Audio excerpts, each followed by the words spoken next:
জুলাই গণঅভ্যুত্থানে আহত ও শহীদ পরিবারকে রাষ্ট্রীয়ভাবে আর্থিক সহায়তা দেয়া শুরু করেছে অন্তর্বর্তী সরকার।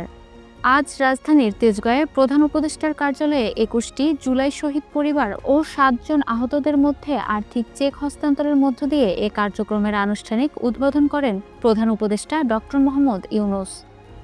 এ সময় জুলাই যোদ্ধাদের যেসব সুবিধা দেয়া হবে সেগুলো উল্লেখ করা হয়। বলা হয়, জুলাই যোদ্ধারা ২টি মেডিকেল ক্যাটাগরি অনুযায়ী সুবিধা পাবেন।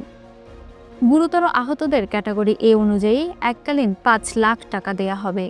এর মধ্যে ২০২৪-২৫ অর্থ বছরে নগদ ২ লাখ টাকা দেয়া হবে এবং ২০২৫-২৬ অর্থ বছরে নগদ ৩ লাখ টাকা দেয়া হবে।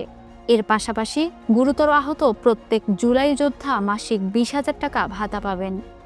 বিভিন্ন সরকারি হাসপাতালে আজীবন চিকিৎসার সুবিধাপ্রাপ্ত হবেন ও মেডিকেল বোর্ডের সুপারিশে দেশি বিদেশি হাসপাতালে চিকিৎসা সেবা পাবেন। তারা কর্মসহায়ক প্রয়োজনীয় প্রশিক্ষণ ও পুনর্বাসন সুবিধা পাবেন।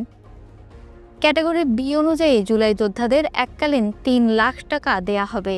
এর মধ্যে ২০২৪-২৫ অর্থ বছরে নগদ ১ লাখ টাকা প্রদান করা হবে, ২০২৫-২৬ অর্থ বছরে নগদ ২ লাখ টাকা প্রদান করা হবে।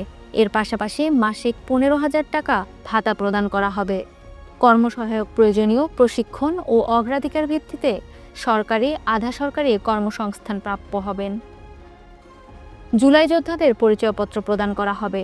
তারা পরিচয়পত্র প্রদর্শন করে সরকারের বিভিন্ন সুবিধা পাবেন। এখন পর্যন্ত জুলাই গণঅভ্যুত্থানে ৮৩৪ জন শহীদের তালিকা গেজেট প্রকাশ করেছে সরকার। এছাড়া আহতদের তালিকাও প্রস্তুত করা হয়েছে। খুব শীঘ্রই তালিকাটি গেজেট আকারে প্রকাশ করা হবে।